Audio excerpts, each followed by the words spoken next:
Untuk paparan berita dari Kelantan, kita bersama-sama Amirul di Kota Baru. Silakan. Komuniti orang asli yang tinggal di kawasan Tanah Tinggi Lodging di Gua Musang memohon ditambah bilangan lampu jalan Gua Musang Lodging. Ia sebagai langkah meningkatkan keselamatan pengguna jalan raya, termasuklah risiko kemalangan dengan binatang buas. Jalan Gua Musang Lodging merupakan laluan utama kira-kira 5,000 penduduk orang asli yang tinggal di sekitar Tanah Tinggi Lodging seperti Pos Belau, Pos Brok, Pos Hendrop dan Pos Tuel. Pengerusi Jawatan Kuasa Pembangunan Keselamatan Kampung Orang Asli JPKKOA Pos Tuel, Atang Alan berkata, penambahan bilangan lampu jalan adalah untuk keselamatan pengguna memandangkan kawasan itu merupakan lokasi kemalangan maut. Bagi kami memang mestilah itu lampu tu pasal masalah terutama sekali dekat kampung lah. Dekat kampung kami sekarang ni kan musim haiwan buas ni berlarutan lah kira. Jadi kami memang memerlukanlah lampu jalan dan sekeliling kampung tu kena ada. Waktu malam memang gelap lah, tak ada tu lah. Jadi itu pun satu keselamatan jugalah pada yang menggunakan jalan tu. Kita berharap pada kerajaan kalau boleh tu daripada agensi dan jabatan mana pun kita mohonlah kalau boleh tu setiap jalan masuk kampung semua kita bekalkan, pasal kebanyakan sekarang setiap kampung tu anak-anak budak sekolah tu dia subuh lagi dia perlu benda tu. Sementara itu, Ahli Dewan Undangan Negeri, Adun Kalas, Muhammad Syabuddin Hashim menyatakan keadaan Jalan Gua Musang Lodging memberi risiko kepada pengguna kerana keadaan gelap laluan itu menjadi kawasan lintasan haiwan liar. Jalan ini nampaknya dah semakin sibuk kerana digunakan oleh pengguna-pengguna jalan raya dari Gua Musang ke kawasan Cameron Highland. Jadi adalah wajar ditambah pula dengan lintasan daripada hidupan liar yang nampaknya telah banyak kejadian kemalangan berlaku kerana terkejut dengan lintasan ini. Maka saya berharap agar pihak kerajaan terutamanya dapat menyegerakan pembinaan lampu jalan atau sebagaimana yang KKDW laksanakan di kawasan pedalaman, mewujudkan lebih banyak lampu solar di kawasan-kawasan hotspot ataupun kawasan-kawasan yang difikirkan sesuai. Ubi gadung atau dalam bahasa saintifiknya Dioscorea hispida merupakan makanan tradisi rakyat Kelantan zaman dahulu yang dihidang pada waktu petang.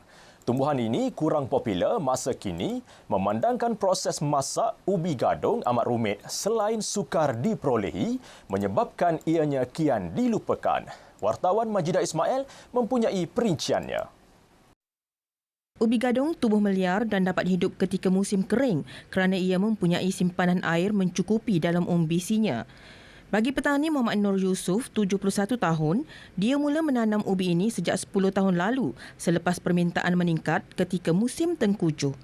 Setiap hari kira-kira 20 kg ubi digunakan untuk memenuhi permintaan ubi gadung. Oleh kerana ubi ini mengandungi racun, ia perlu direndam dan dicuci dengan bersih sebelum dimasak. Lepas tu kita kena iri-iri kena rendai air garam dulu. Boleh semalam. Okay. Lepas rendai air garam tu kita rendai air tawar ni lebih 4 malam. Lebih pada 4 malam tak apalah. Kira sekurang pada 4 malam tak boleh. Jadi bolehlah kita rasa tu masuk. Kita tanuk lah.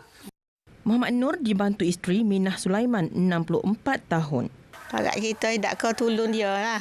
Tolong salin air. 2 kali sehari salin air. Tu lah. Cukup masa tipuh dia kak. Kita kukuh lah. Kukuh dia buat kita kedai-kedai. Ada juga orang mari beli hak 3 kilo rumah. Ada juga. Lepas tu hak buat kita kedai kopi lah. Dia buat kita 10, 15 kau habis. Dia jenis makanan ni untuk kata tak ni dengan nasi pun tak apalah, orang bagi orang berehi lah. Orang tak berehi tu memang dia makan gitu lah. Sementara itu, penggemar ubi ini berharap agar ada pihak mengkomersialkannya agar tidak pupus ditelan zaman. Pasal ini merupakan warisan tua kita zaman dulu. Tapi sekarang ini oleh kerana benda ni tidak dikembangkan, semakin hari semakin pupus. Yang mana saya perhatikan di Kelantan ni hanya Abeno saja yang ada sekarang ni. Jadi sebab itulah kita kena beri sokongan ke Abeno. Di samping ubi gado sendiri mempunyai khasiat. Kena tu sebab Abeno letak di kedai-kedai, lepas tu kita terah beli dan benda tu sedap. Dan kita tak tahu pun ada khasiat tak ada khasiat. Yang pertama sedap. Sebab kita anak muda ni mula-mula sekali kita utamakan sedap. Selain menjadi sumber nutrisi, ubi gadung kaya dengan karbohidrat, vitamin dan mineral yang dapat membantu mengawal tekanan darah. Ubi gadung ini merupakan salah satu sumber karbohidrat pada zaman dahulu dan juga menjadi sumber perubatan, namun sudah kian dilupakan oleh generasi sekarang. Dan ubi gadung ini sebenarnya mempunyai racun, namun selepas melalui beberapa proses, memprosesnya dengan membersihkannya beberapa kali, memakan masa dalam tempoh 4 hingga 5 hari, akhirnya ubi gadung dapat dimakan selepas dikukus lebih kurang 20 minit bersama dengan pulut, dan ini menjadi sumber makanan khususnya rakyat Kelantan di Kuala Krai ini pada musim tengkujuh.